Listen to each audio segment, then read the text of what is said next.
obéissez à vos maîtres comme au Seigneur, et cela même en leur absence, afin que vous soyez bénis de votre Père qui est dans les cieux. Donc vous comprenez, les amis, que si vous prenez le temps d'étudier l'histoire de la religion chrétienne, comme moi je l'ai fait, il est impossible qu'en tant que Noirs, descendants d'esclaves, vous vous définissiez encore comme chrétien. Au fait, c'est une insulte à vos ancêtres.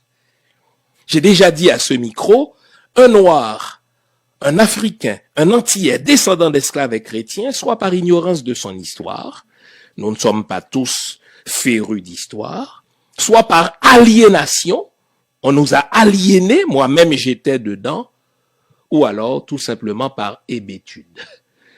Je veux éviter le mot imbécilité, parce que si on connaît l'histoire du christianisme, on ne peut pas, en tant qu'Africain, ou descendant d'Africains, ou Antillais, ou descendant de peuples antillais, continuer à se définir comme chrétien quand le christianisme a toujours été une idéologie politique pour nous aliéner.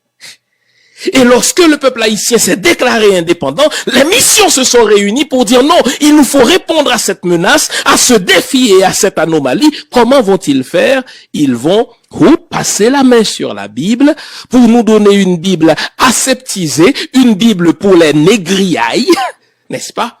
Parce qu'ils se sont dit, nous sommes tellement naturellement portés vers la croyance, c'est aussi par la croyance que nous devons vous maintenir dans l'aliénation mentale.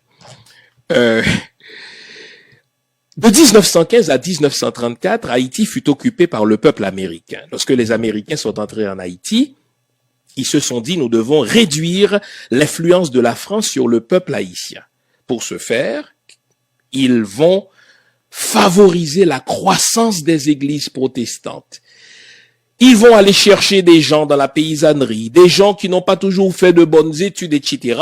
On va les nommer pasteurs. Ils vont aider à la mise en place de séminaires, n'est-ce pas, sous le contrôle des Américains, pour former des pasteurs, pour défendre l'idéologie américaine. Et ils vont même nous donner des stations de radio, les plus puissantes en Haïti d'ailleurs, Radio Lumière, Radio 80EH, dans le même but.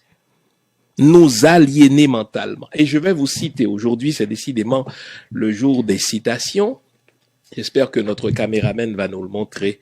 Je vais vous citer la thèse de doctorat d'un diplomate français du nom de Jacques Barrot, qui fut accrédité à Port-au-Prince et dont la thèse de doctorat a porté justement sur l'histoire d'Haïti.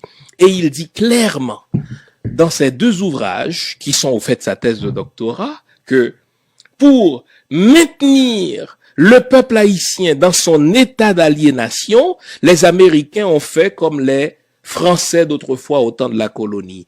On va leur donner de la religion en masse. Aussi longtemps qu'ils ont Jésus, aussi longtemps qu'ils ont la religion, aussi longtemps qu'ils ont l'évangile, aussi longtemps qu'ils ont le christianisme, ils ne vont jamais se soulever contre l'état de fait inhumain dans lequel il se trouve. Ce que je veux que vous sachiez, c'est que la religion n'est jamais quelque chose de neutre. La religion est toujours une idéologie. Il s'agit de se dire, qu'est-ce que cette idéologie-là sert? À l'évidence. Je vous en ai fait la démonstration en ce qui concerne l'Afrique et le peuple d'Haïti.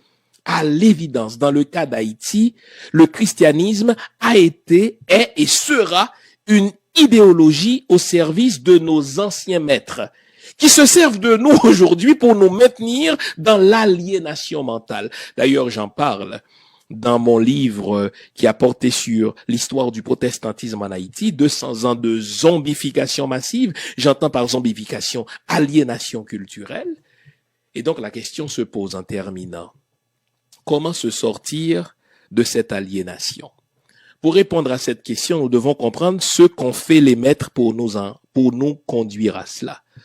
Quand on veut dominer un peuple, on fait trois choses. La première chose qu'on fait, on lui vole son histoire. La plupart des Haïtiens ne connaissent pas l'histoire de la religion en Haïti. C'est une histoire monstrueuse. Vous voyez un prêtre avec sa soutane à l'église catholique. Ce qu'on nous fait croire, c'est que ces gens-là nous ont fait du bien. Ils nous ont construit des écoles pour l'aliénation. Donc on nous vole. Quand on veut dominer un peuple, on lui vole son histoire. Deuxième chose, quand on veut dominer un peuple, on l'amène à se détester lui-même. Tous nos modèles, nos archétypes sont des modèles européens. Et quand il s'agit de modèles africains, nous les détestons. Ça vient de la colonie. Une belle femme, c'est une femme à teint clair. Une femme qui a de beaux cheveux, c'est des cheveux qui rappellent les cheveux de l'Européen, par exemple. Vous voyez, donc c'est tout cela. Et une bonne religion pour l'Haïtien, c'est la religion chrétienne, la religion du Maître, même si on passe par-delà toutes les cruautés que nous avons subies. Et la troisième chose qu'on fait quand on veut dominer un peuple, on lui vole son âme culturelle. Donc j'ai dit trois choses. On lui vole son histoire, on l'amène à se détester et on lui vole son âme culturelle. Quand on dit l'âme culturelle haïtienne, il y a un mot qui me vient en esprit, c'est le vaudou. Si on veut sortir de l'aliénation mentale dans laquelle le christianisme nous a plongés, nous n'avons pas le choix que de nous réapproprier notre histoire de peuple haïtien. Cette histoire-là, nous devons la connaître. Nous devons connaître l'histoire des cruautés que nous avons subies. Nous devons connaître, n'est-ce pas, les cruautés que nous avons subies, mais aussi ceux qui nous ont fait subir ces cruautés-là. Et l'Église va apparaître en toutes lettres. Deuxième chose, nous devons réapprendre à nous aimer. Nous devons apprendre à nous aimer, à valoriser notre musique, à valoriser notre cuisine, à valoriser notre terroir. Black is beautiful. Et troisièmement, nous devons nous réapproprier notre âme culturelle, revisiter la spiritualité haïtienne. Au fait, on a deux choix.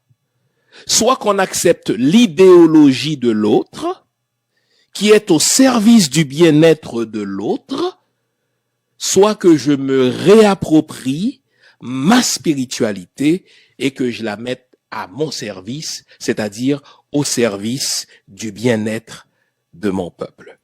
Merci d'avoir été à l'écoute. Je suis sûr que ça va vous faire réfléchir.